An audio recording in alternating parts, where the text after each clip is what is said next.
നബി അലൈഹിസ്സലാം ജിന്നും മിൻസുമടക്കി ഭരിച്ചു സുലൈമാൻ നബിയുള്ളാഹ് ജഗദലപതികൾ കധിപതിയായി വാഴുമ്പോൾ ഗദ്ഗദ് സ്വരമിൽ ഗുദ്ഹുദ് ഒരു കഥയോതി തിരുസവിധത്തിൽ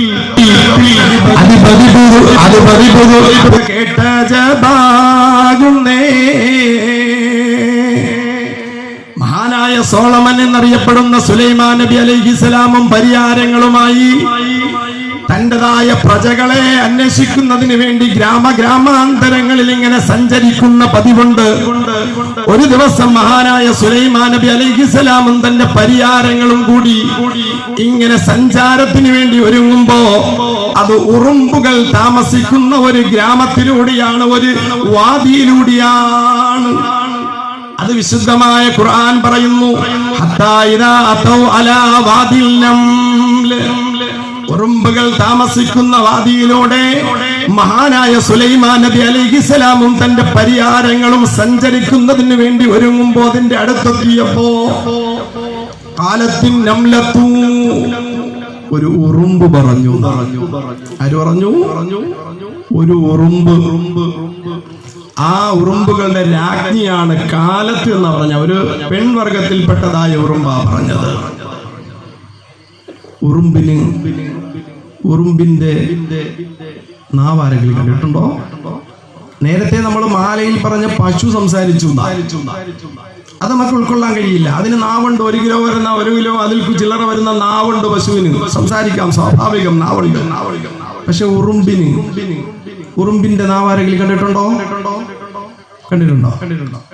ആ ഉറുമ്പ് സംസാരിച്ചെന്ന മനുഷ്യരെ ഈ ഖുർആൻ പറയുന്നത്. ആ ഉറുമ്പ് സംസാരിക്കുകയും അതൊരു മനുഷ്യൻ തിരിച്ചറിയുകയും ചെയ്തെന്ന് വിശുദ്ധമായ ഖുർആൻ നമ്മോട് ഉത്ബോധിപ്പിക്കുന്നു. വകാലത്തിൻ നംലത്തു, ഉറുമ്പ് പറഞ്ഞു, യാ അയ്യുഹൻ നംലു, ഉറുമ്പിൻ കൂട്ടങ്ങളെ, ഉദ്ഖുലൂ മസാകിനകും ലാ യഖ്തിമന്നകും സുലൈമാൻ വജുനൂദ്. ഉറുമ്പുകളെ, നിങ്ങൾ നിങ്ങളുടെ കൂട്ടിലേക്ക് കയറിക്കോ, നിങ്ങളുടെ വീട്ടിലേക്ക് കയറിക്കോ. സുലൈമാനും പരിയാരങ്ങളും വരുന്നുണ്ട്.